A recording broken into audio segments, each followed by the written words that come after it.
the online classes of biology. So we are discussing about lesson biotechnology, and in our previous lecture we are discussing about process of recombinant DNA technology. We already discussed 3 steps of this process, which is isolation of DNA, cutting of DNA, and also amplification of genes, which considered under PCR, procedure of PCR, and also application of PCR. Now we will discuss remaining 3 topics of this process. So the next topic, which is the 4th topic, is insertion of recombinant DNA into host organism. Insertion of recombinant DNA into host organism. In the first 3 steps, we got the recombinant DNA, which is isolated and which is treated as our desired. And now we have to insert that recombinant DNA into the host organism, into that organism which we have to make recombinantly.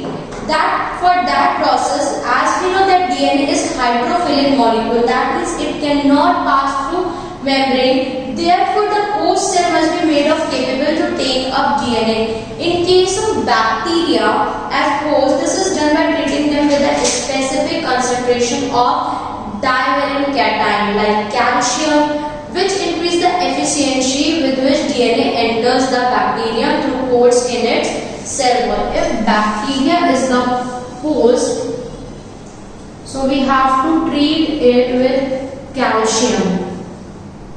And when we treat it with calcium, then the pore begin and then the recombinant DNA easily enters into the bacteria. With the pores will occur because of calcium, that is Ca2 plus ion. And recombinant DNA then can be forced into the such cell by incubating them with recombinant DNA on ice, followed by placing them briefly at 42 degrees Celsius, which is heat shock, and then putting them back on ice. This enables the bacteria to take up the recombinant DNA. Both the direct and indirect methods are used to introduce the recombinant DNA into the host cell. So, organism like bacteria become the host organism. Then we can did this process by the help of calcium or by keeping them in the ice also. So that is the insertion of recombinant DNA, which is done, and which is the 4th process. After that came the 5th process,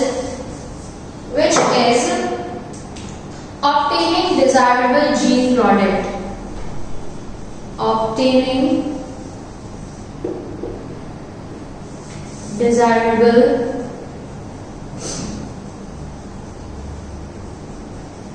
gene product.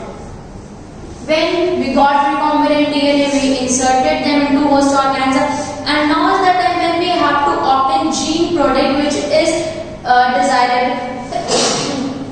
which is all desirable characters present in them. That is the 5th step of recombinant DNA technology. So when the recombinant DNA is transferred into bacterial cell, plant cell, or whether in animal cell, the foreign DNA is multiplied inside that organism.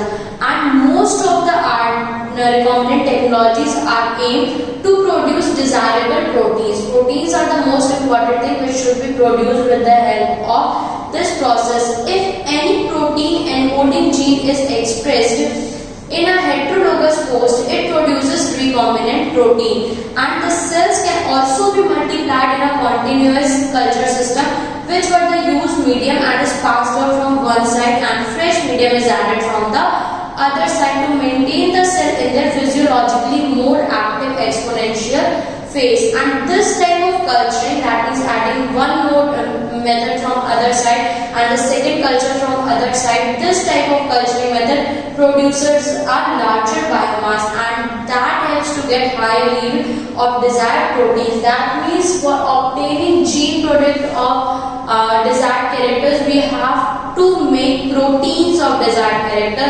and that proteins, small volume cultures, are usually employed in laboratories for research and production of less quantity or product. So we have to obtain desired proteins from this process, and after that came the last process of the recombinant DNA technology, which is downstream processing.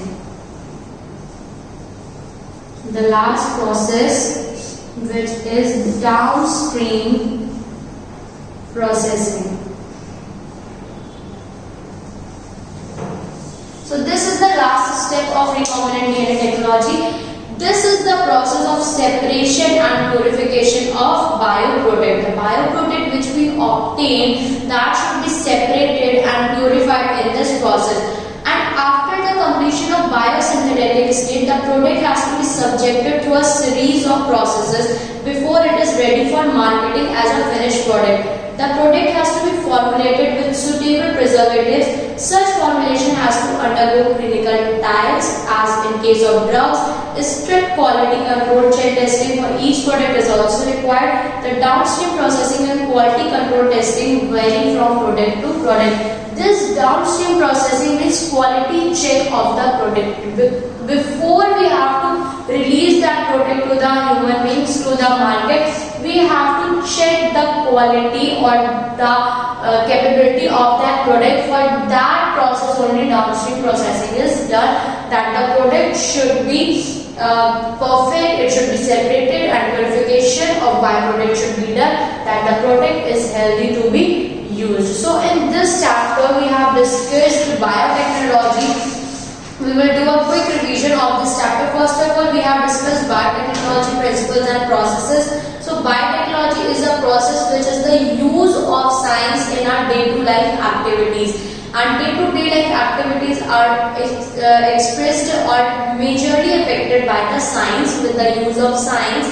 And this biotechnology is done from so many years, like early humans used the process of fermentation to produce different kinds of things. And then we discussed about principles of biotechnology, that means genetic engineering, biochemical engineering, tools of recombinant DNA technology, and different types of enzymes are also used for the process, like lysing enzyme, cleaving enzyme, restriction endonucleases, type 1 restriction endonucleases and type 2 restriction endonucleases. After that we also studied nomenclature of restriction nucleases. Thereafter we have discussed some more enzymes like synthesizing enzyme, joining enzymes, cloning vectors, characters of cloning vectors. After that we have discussed about plasmid, PBR322 and different vectors which affect that is plasmid vector, bacteriophage vector, artificial chromosome vector, bacterial chromosome artificial, yeast artificial chromosome, phagoid vector, plant and animal viral vector,